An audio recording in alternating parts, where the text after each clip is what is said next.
This is absolutely a minefield getting between this and those. I still got about 35 thousandths to go down to that metal. This has got a pretty good lip on it right there. I'm really hesitant about going down as much as I need to because this is so thin in here, just so small and delicate.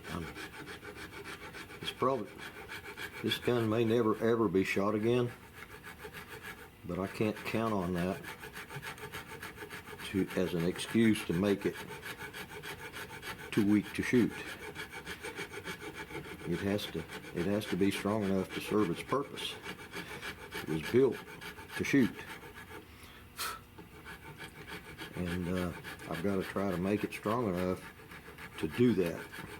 This is like Victorian furniture, itty bitty skinny legs. They collapse when they get some weight on them, those little chairs. Anyway, you can't see back here on this side, but I've got to round that off more, quite a bit more, and the same thing on top here. I've got to go down to a finer file.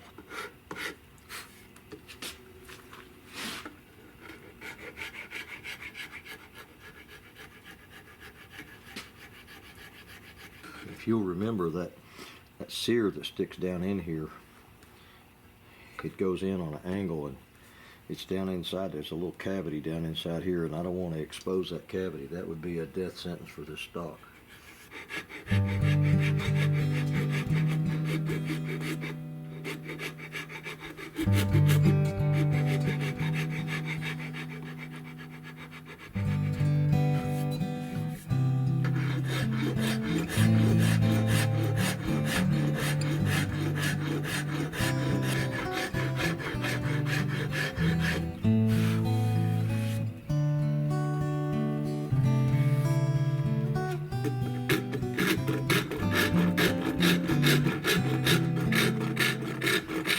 This is a big old heavy rasp, very, very aggressive. I'm putting very light pressure on it. I'm actually holding my stomach against this buttstock back here to dampen it. Very light. I'm just barely skimming over the edge, but this thing is so efficient in the way it cuts, and how much it cuts with so little effort, that I'm using it to just rough this out.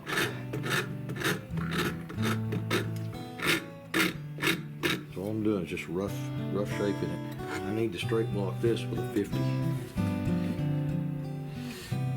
gotta get that straight. There's some bandsaw marks here, and there's some rasp marks right there. It's about down to the right shape. I just need to smooth that up with a straight block. This is actually a metal file, but it cuts a fairly smooth cut on wood. And it lasts forever. It lasts longer than a wood file because they're just built stronger.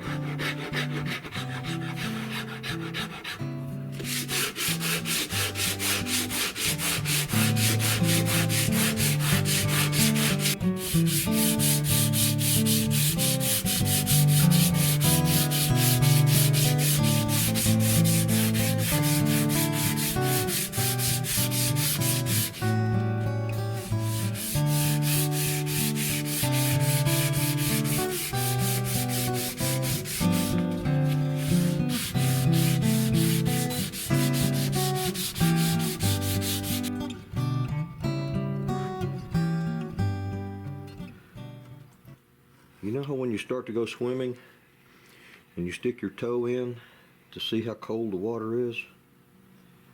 That first cut that I make right there, I'm sticking my toe in to see which way that grain's going, because it seems like, to me, it's going the correct direction.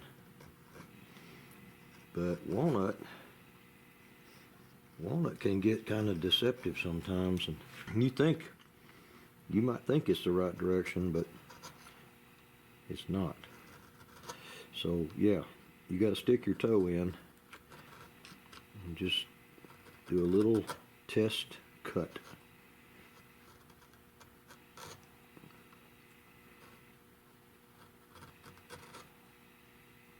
There's just no way to get sandpaper and files and rasps and stuff in between all this stuff in here. So you have to cut this down with a chisel. There's no other way to get to it. Either that or you take it all apart and sand a little bit here, and then you put it all back together and then take it apart and sand a little bit more. And that's pointless. We'd all be old and gray by the time we got done with that. But a chisel can slip in between things and sneak in there and cut that out of there.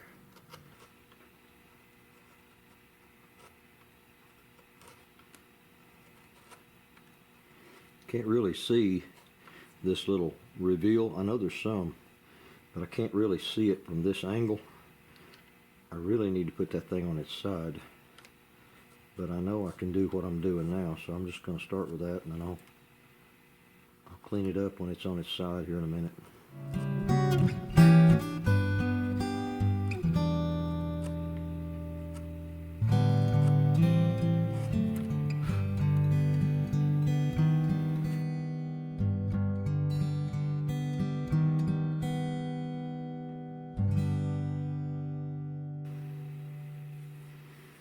That's pretty close.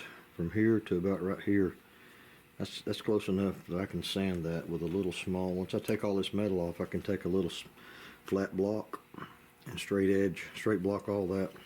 Well, I've got this thing in this position, clamped in the vise. I'm gonna go ahead and just work out this comb.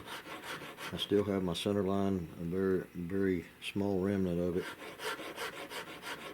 I'll just go ahead and try to blend this to this. But at least getting this thing halfway smooth in here.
I'm gonna leave that alone.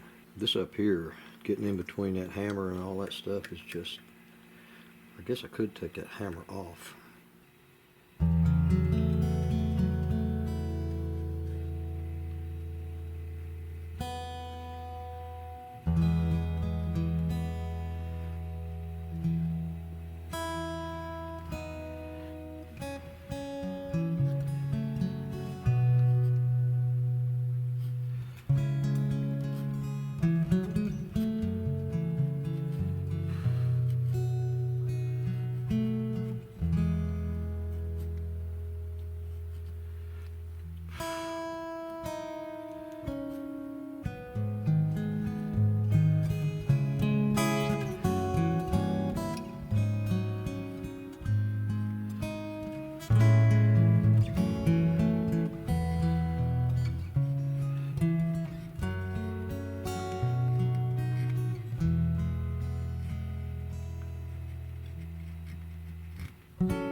can't see the shape of this on this other side.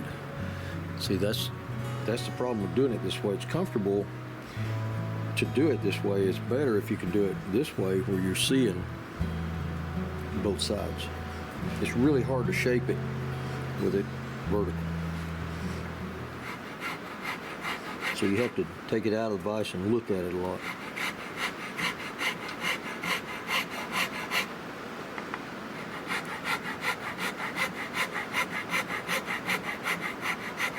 How far this crease goes down, the shape of it, the curvature of it.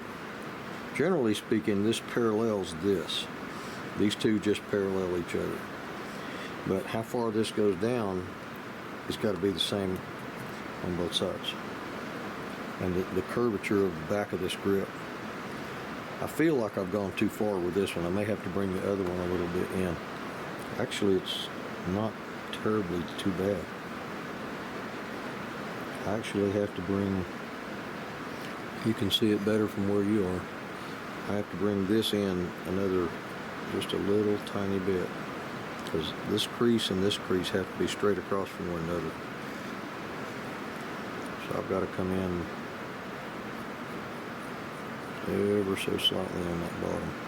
This way is pretty good, and the depth of it is pretty close. May have to have a teeny bit off of right here, maybe, which I can do that with sanding. Pretty close. This actually got a sharper crease here than this does. This is kind of rounded. Probably need to round this one to match this one. See, I can look at it with my eyes this way, and I can tell a little bit more about it from this angle, looking straight down like that. And this actually needs to come back. Either this one needs to come back or this one needs to go forward. One or the other, but they gotta match.